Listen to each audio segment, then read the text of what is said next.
Okay, so now, once I've done the refined painting and I got most of it covered, right, which is,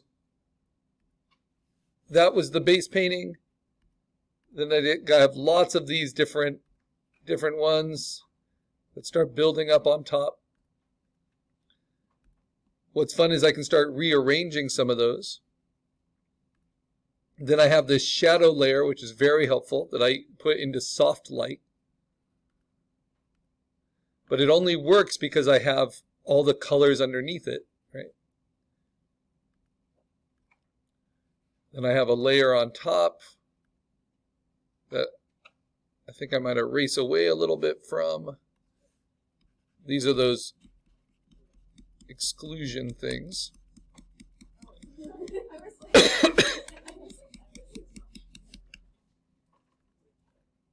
So you just want to make sure you understand what all your layers are doing.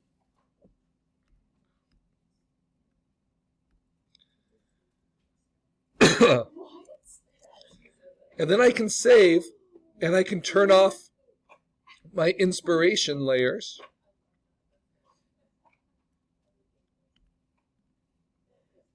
Of which I have many, right?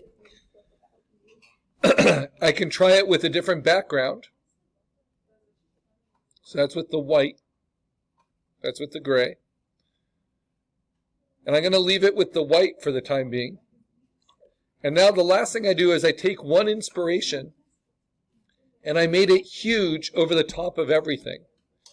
And I don't have it at a low opacity. I have it at 100% opacity, but I'm finding a blending mode that I think is interesting. It's kind of, I think of it like a fresco painting that needs to be like cleaned, right? And I'm like going to scrape the soot away from it.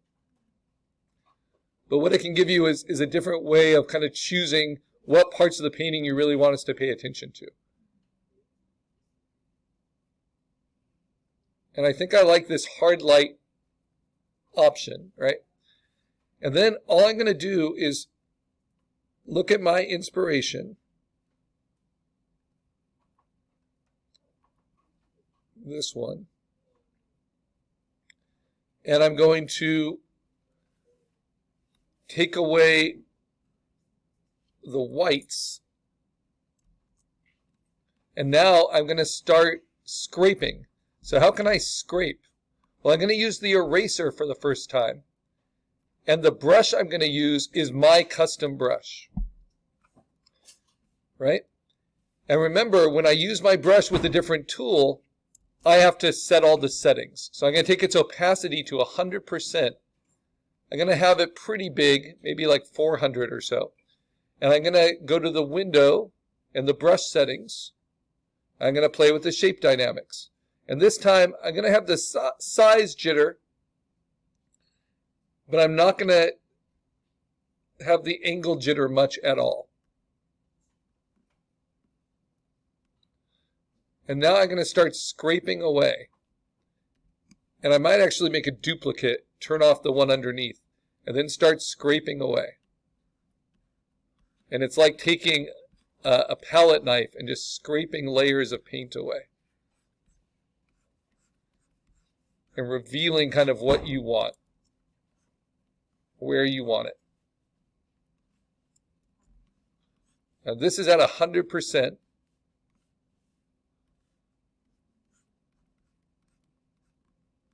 And there might be kind of combined texture effects you really like.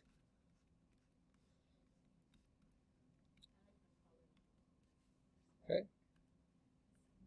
Right. And now I'm going to take it down, take my brush down to a lower opacity,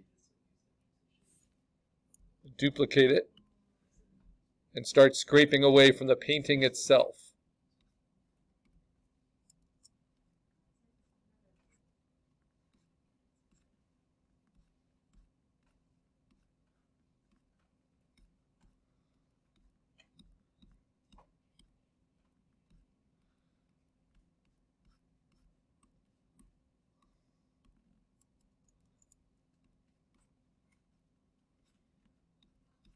And it's like restoring, like in art history, restoring a fresco that's got layers of soot over it.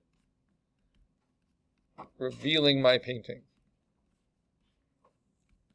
And then the reason I made these duplicates is there might be areas I want to reveal less.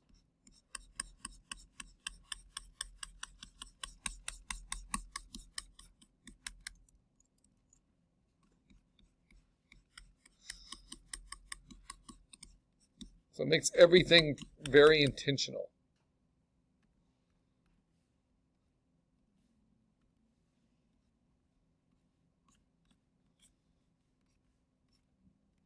And then there might be things from my original painting I just want to get rid of. Like the sketch marks, which is from my base paint layer. So now I go back to my base paint layer and I can scrape away some of those marks.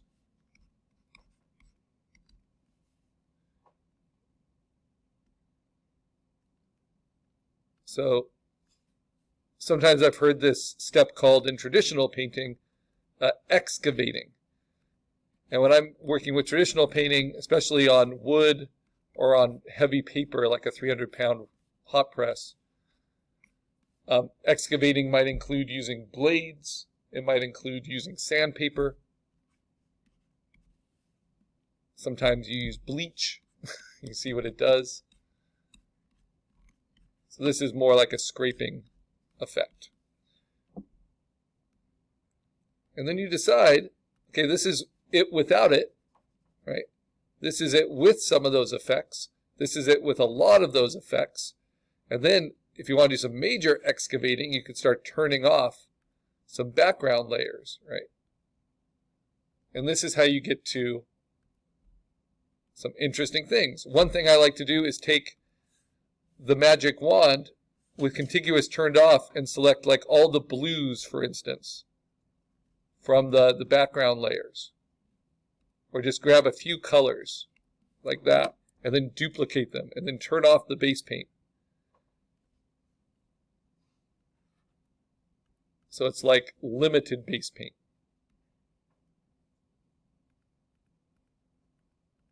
See, and you get that kind of sketch, you get that process that AI can't give you. Then maybe I take my base paint layer and I play with the adjustments and I push its hue saturation in a different direction.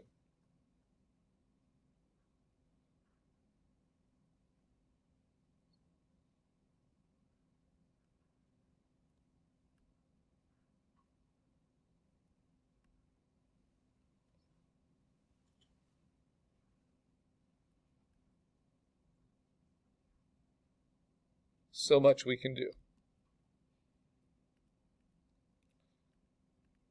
Even if we decide we basically want where we were. So let me get the darkest darks here from the base paint. Oh, not there. Here. Duplicate those. Yeah, I kind of like that base paint layer better. And then turn some of these effects on. And then scrape away. Has this kind of stained glass effect in some areas, fused glass.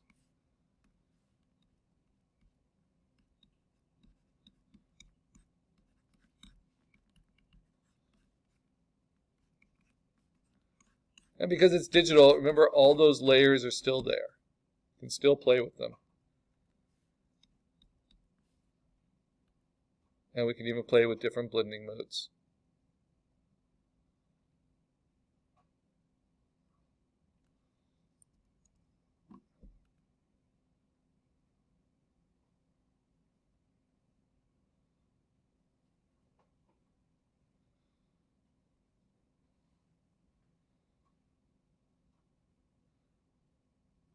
So very experimental.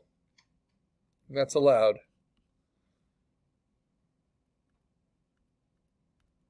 If I want a little bit more of that eye to show up, I just excavate the layer that's making it harder for it to show up.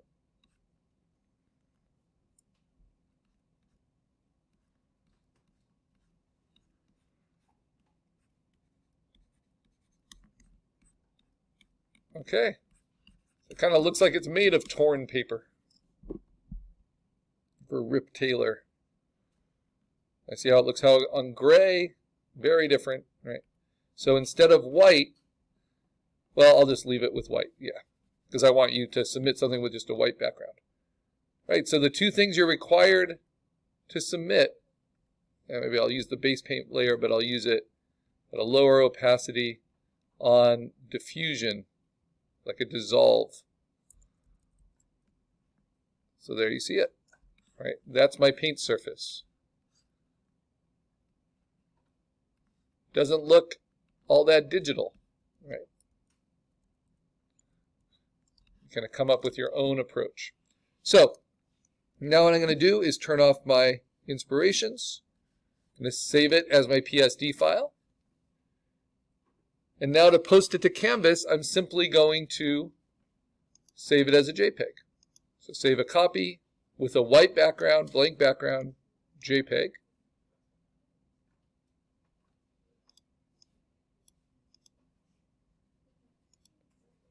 And I'm going to post that.